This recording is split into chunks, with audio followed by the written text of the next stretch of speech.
Good Voch boysai. So much more energy. Motzi Shabbos. Omer Avid Omer Rav. Hataboch tzorich shloisha sakinim. What is it? Like 15 lines from the bottom of Ches Amud Beis. Hataboch Oshoichet tzorich shloisha sakinim. He needs 3 knives. Achas sheshoichet bo. One that he can do shchita with. We said shchita is actually a kilkul. Okay. Va'achas shemechatich bo basar. You shouldn't be using the same knife that you're using for shchita to cut up the meat. One you cut up the meat with. Va'achas shemechatich bo chalavim. Now the chaylev, showed the video the other day of chaylev. The chaylev, if you cut chaylev, which is issa deraisa to eat, and little parts of it, little shuman sticks to the knife, and then you cut regular meat with it, it's a problem because now the chaylev is going to go into the meat. So you need 2 knives for the meat and for the chaylev, 2 separate knives, and one for the shchita. Ask the Gemara, what's the problem? First, cut the meat, and after you finish cutting the meat, then you cut the chalavim, and you're not going to have any issue. You can wipe it off, whatever you want to do. But if you first cut the meat and then you cut the chaylev, what's the big problem? Says the Gemara, you should have 3 knives. If somebody asks you how many knives does a shoichet need, he needs 3. Today, I guess all they do is just shchita. They don't really cut. They don't do the nikur. But those who do nikur, they probably have 2 knives. Because the problem is you might cut the meat after you cut the chaylev, and you have pieces of chaylev on the knife. Ask the Gemara. So you have 2 knives, but somebody could get mixed up with the knife that he used. How does he know which one is what? There's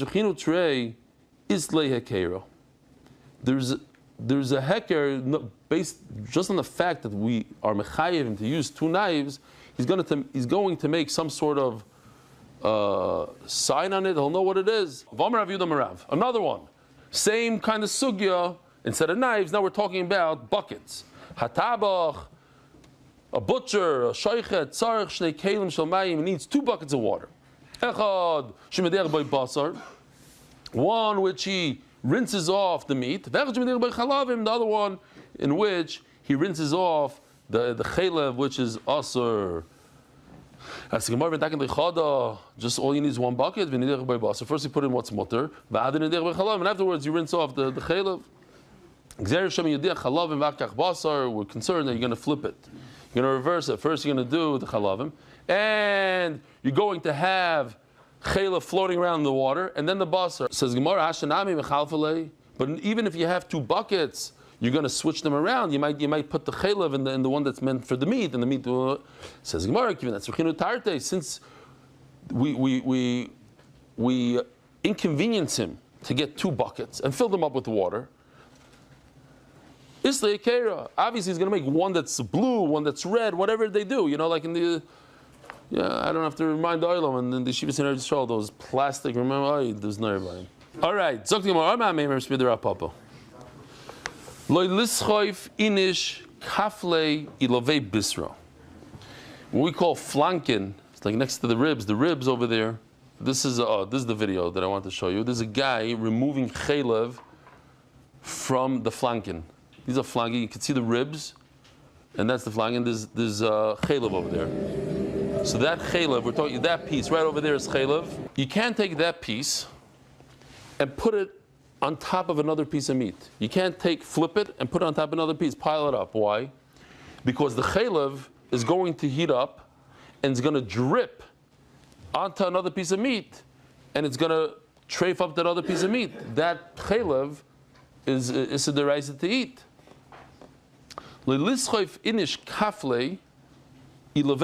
Don't put these ribs, the flanken, on top of another meat. The doiv is going to heat up. Tarba is the fat. Ubala bisra, and it's going to be absorbed by the meat. As the Gemara, ihachi ki teritzi nami doiv tarba. Even if you don't put it on another piece of meat, as is. In this picture right over here, it's sitting as is, and it has a piece of fat on it. What's going to happen to the fat? It's going to heat up, and melt into the meat. And that's a problem. You have now chaylev in the meat, bala bisra. Says the Gemara, no, you don't know how it works. Ask Benny. He said, this is how it is. Karma mafzik mitatoi. There's a membrane, there's a plastic bag that HaKadosh Baruch Hu makes. It's a membrane. It's a little thin layer of skin that the chaylev is sitting in it. Beautiful. You can see little like layers of like skin, like a thin piece of skin that it's called a krum, a membrane, and that holds the chaylev. Even if the chaylev were, imagine like a balloon. There's chaylev inside a balloon, so even if it melted, it's in the balloon. Ask the Gemara, ihachi miloi nami kramaika. I don't understand. If there's a plastic bag, so to speak, there's a piece of plastic covering it. So if you flip it over and put it on top of another piece of meat, it's not going to leak into the other piece of meat. There's that krum that's holding it together. Says the Gemara, Daf Tesam Adalef, I didn't mash misho yodo de tabocha mefatas, because the butcher touched it, and they explain. I think the Meiri says it's a little thinner than the bottom one, so he ruins it. He pokes a hole in it with his hands once because he's touching it. It ruins the membrane, and it can leak. So in Mela, don't flip it over because there's a hole on top. But the bottom he never touched, the bottom that's touching the meat, in between the chaylev and the actual meat, there's still a membrane that wasn't touched. It's untouched, and that's going to protect the meat from the seepage of the chaylev. 2 lines from the top of Tesam Adalef. Omer Rav Yidom Rav, Talmid Chacham tzorich shilmoid shloisha dvarim. Talmid Chacham should learn 3 things. Ksav. Ksav means this. Don't think ksav means writing. In those days, especially, even just a couple hundred years ago, 300 years ago, people were massive amaratzim. They couldn't even read, but check this out. That's ksav. You should know how to sign your name. Why? Because you're doing shtaris, you're Talmid Chacham, you're signing ksubas, I don't know what you're doing. You need to know how to sign your name at least. Forget about writing, you should learn how to sign your name. Shchita, you should learn how to shacht. He's in a little shtetl. He needs to know how to do shchita. Who else is going to do shchita there? Umila. You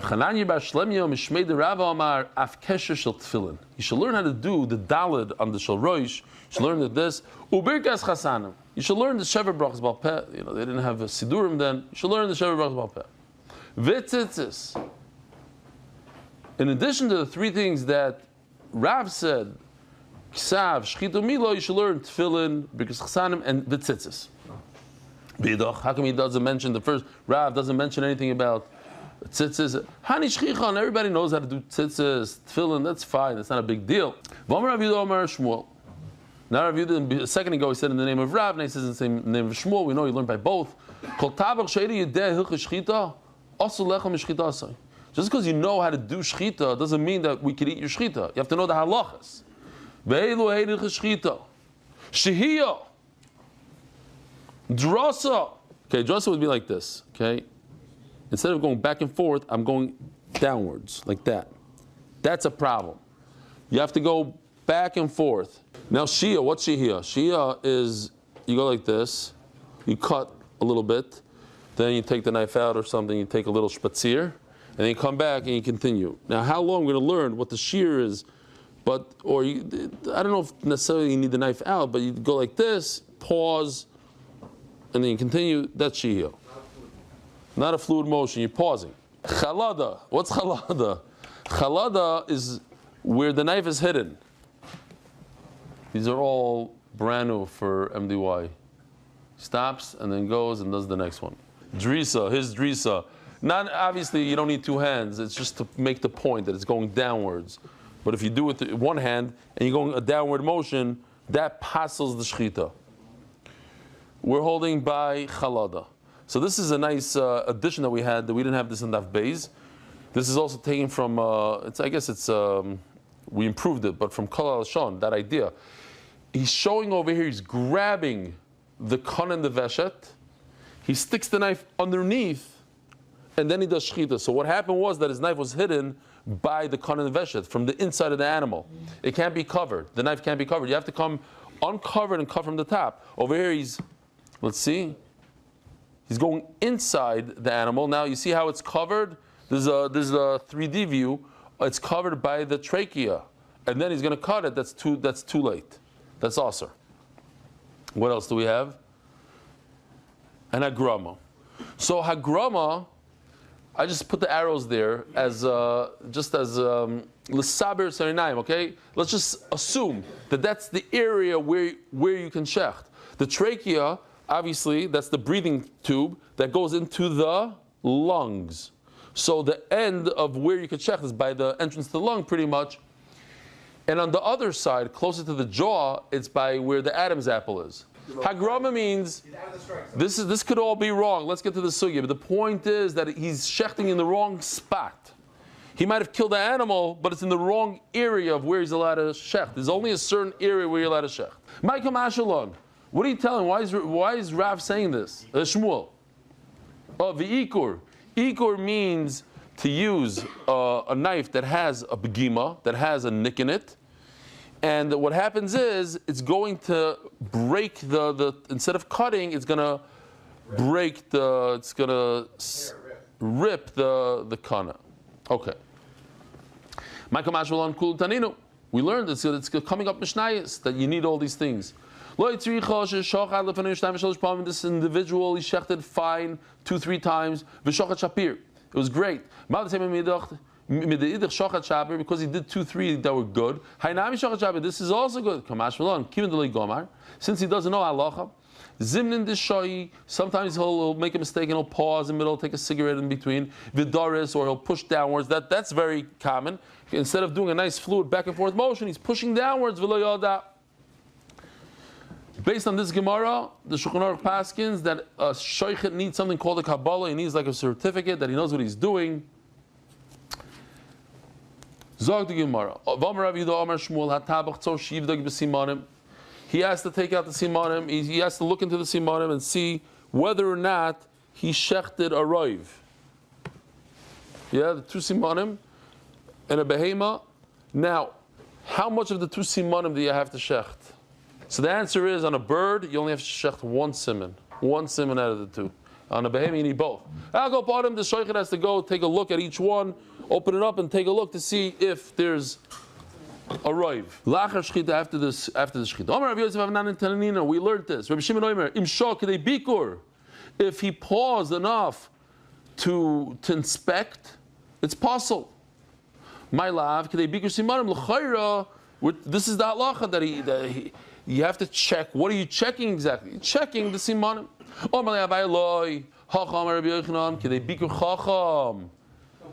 You need a chacham to check what? Your knives. Says the Gemara, and we're going to see tomorrow, the day after, there's an inyan also that you give honor to the chacham that he should check the knife. It's a big inyan, you give him kavod. You go, show him your knives, he takes a look at it, that's the way you honor him. Says the Gemara, if you have to go to the chacham to give him your knife, so one chacham lives 25 minutes away, one lives 2 minutes away, so then you have different time limits. Elo kedei bikur tabel chacham. He himself, the shochet himself, after he finishes doing shchita, he takes a look and he checks out his knife.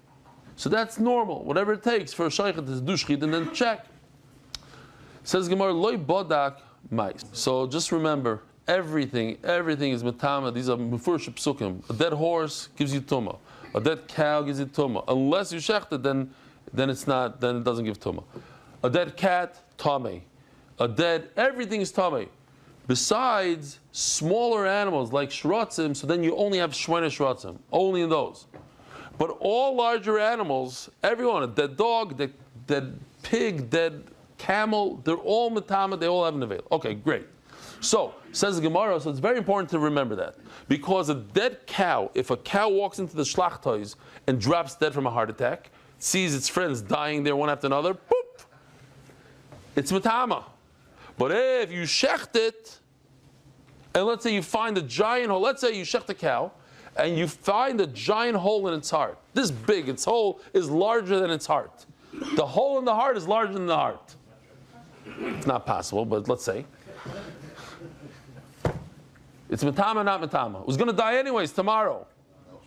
It's not metama. Why? Because the shechita takes away the. So says the Gemara.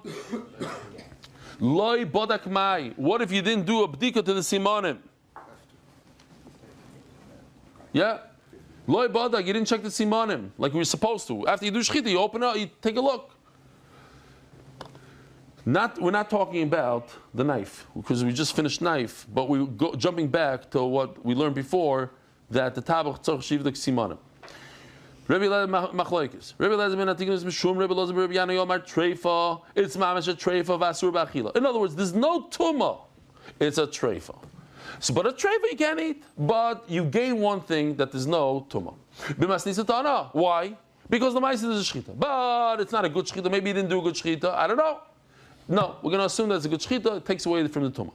But it says in the Braisa, nevela, it has a halacha of a dead cow, of a dead horse. Umitama b'masa. If you're going to lift it up, you're going to become tamei. B'may kom efligi. B'der Rav Huna. Machlokes in Rav Huna. Domar be'ema b'chaya b'cheskas isuri medes. So let's remember this Rav Huna. And this actually throws us into another sugya tomorrow. This is called chazaka de mi'ikara. It's a new type of chazaka, not a new type. There's a bunch of different types of chazaka, not to be confused with each other. Some of them are very, very different and no connection to what we're talking about. This is called chazaka de mikara. An animal is an aver min achai. As it's alive, it's aver min achai. It's aver min achai. So it has a chazaka that it's asur. Right now, it's asur. It's asur to eat. If you take a bite out of a live cow, you're over is the raisa of aver min achai. So that means I continue that status of Isser. What? Status quo. Status quo. Beautiful. Chazak mikar. Status quo. What was it? It was Asr. When it was alive, it's Asr. So now you look at it and it's dead. It still remains Asr because its status from its initial status remains. That's called Chazak mikara. Whatever I had before, it continues on unless I know otherwise. If I know for a fact it was a good shechita, now I have to prove that it wasn't a good shechita. Then I have a chazaka that it's good until I can prove that it's bad. But if I don't know if it's good, I don't know that this is shechita. So I'm going to say that. So it has a chazaka that it's also. Why is it also? Because it's unless I could prove to the contrary that there was a good shechita. Nishchata, but once it became shechted, harehi b'cheskas heter. So just remember this Gemara for tomorrow, because tomorrow we're going to ask, where do we know this? We don't know this concept that if something has a chazaka, that chazaka continues. It's on this Gemara right here, on the iser and on the heter. Nishchata, harehi b'cheskas heter. Now that there's a shechita, and it was a good shechita, so it's kosher. Now you have to tell me why, for whatever reason, the shechita that I did 20 minutes ago is no good. So one man holds, listen, it was an Ever Menachai, now it just switched categories, but the Isser continues. That's how we have to learn a little bit. It's hard to understand, but it doesn't continue to be Ever Menachai. Ever Menachai stopped, and but it was Asr. It was Asr, dies, Asr. It continues the Isser, yes, for a different reason. Now it's in the Vela. He says, very good. It was also when it was alive. But when it was alive, it wasn't tamei. Now it just became tamei. We're not talking about Isser, we're talking about Tumah over here. No, okay, so it's something new. It doesn't have a chazaka it has a chazaka that was Asr, but not a chazaka that's tamei. Therefore, I agree with you that this animal that wasn't checked is Asr to eat, but it's not matame you. You don't have to go to the mikvah. Ufa.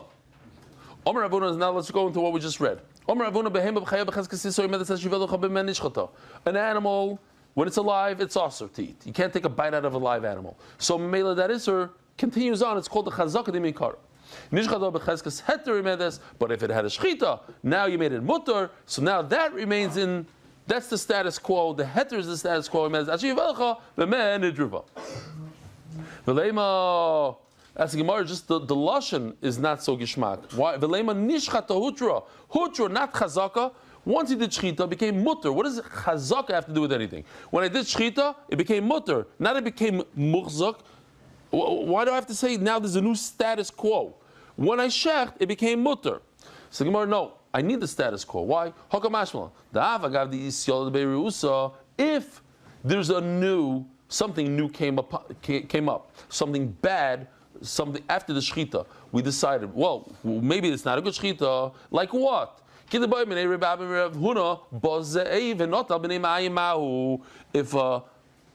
a wolf, where's the wolf? Here we go, the wolf. Now, the Gemara says in a second, at the end of the sugya, that the wolf put it back. Oh, you saw that hole he made with his canine?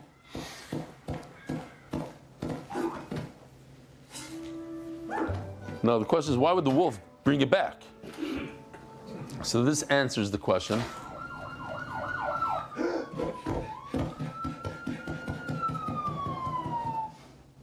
So he brought it back. Okay, so now we know that.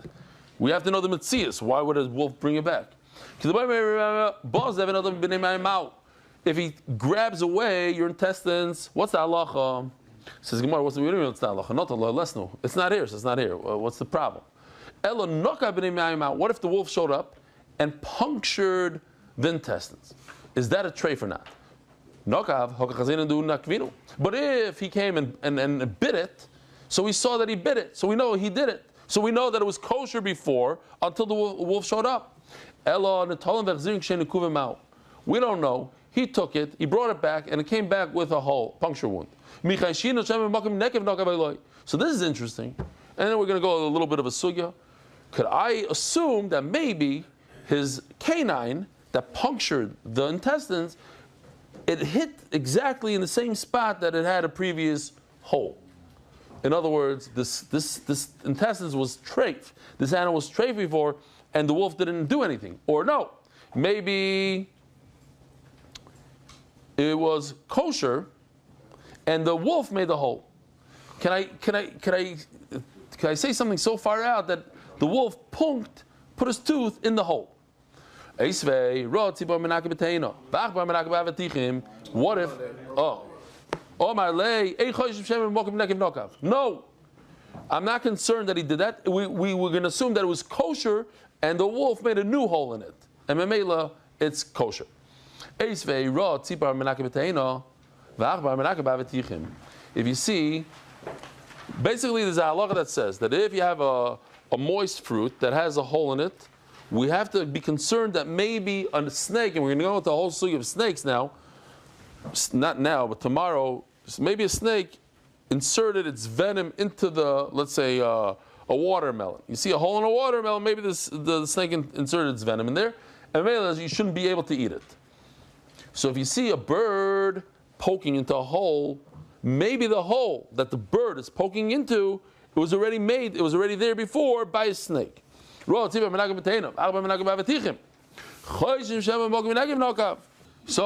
I have to assume that there's venom in here and I don't eat this watermelon. Why? The far-fetched concern that this hole wasn't made by the bird, rather it was made by a snake, and the bird happens to be enjoying the ready-made hole and he's going straight into the watermelon through that hole. We have the famous saying, everybody knows it. What's the saying? Chamira sakanta mi isura. We're more machmer on a sakana than an isur, meaning pikuach nefesh. Maybe a snake put its venom in it, so don't eat it, stay away from it. But when it comes to isur, I'm not going to be so machmer. Why do you bring me a raya from a hole in a fruit to a hole in a kishka? Hole in a kishka is in the intestine. That's a isser. We're not so machmer on an isser. We're more machmer when it comes to your life. Sakana shani. Sakana is different. When you don't know if it's a pikuach nefesh or not, you say, let's be machmer, let's put it aside. We also say the same thing. When you have a suffix in an isser, we should be machmer. Don't you see the difference? If you don't know if you were tummy or not, if you stepped over, you touched a dead person, and that dead person is in Rosh Hashanah, you have a suffix. What's the halacha? Suffix is tar. But as we're going to see tomorrow also, if you have water that was left uncovered, we have to be concerned that a snake inserted its poison. The famous Vilna Gaon. Today we don't have snakes. We still have to be makbid on these things according to him, because there's many reasons why we should be makbid on it. The Gemara gives one because of the snake. Akol panim. You see, there's a difference. Safek tumah rishus rabim is tahar, but safek if the snake drank. What's the safek here? We don't know if the snake drank from the water or not. I don't see a snake, but afabigain, since it was left open, spill it out. You don't use it. Asura. It's awesome. That's different because we learn from a saita. What's a saita? A woman whose husband warned her not to be mesiach, not to have yichud with another random guy. Man, she said in front of two Adam, don't be mesiach, out this in Pliny. And what did she do? She didn't listen. Why is it so slow today? Okay, we have the faster version. She was mesiachet. So then what? Then he brings it to Beis Hamikdash, the whole thing. But where was the yichud, Rabbi say? Where did the yichud happen? In Rosh Hashanah, only it was in a private domain. That's where we learned the halachas of tumah, that in order for it to be a problem is in Rosh Hashanah. Okay. Moser Rav Shimi sheretz b'vichulda.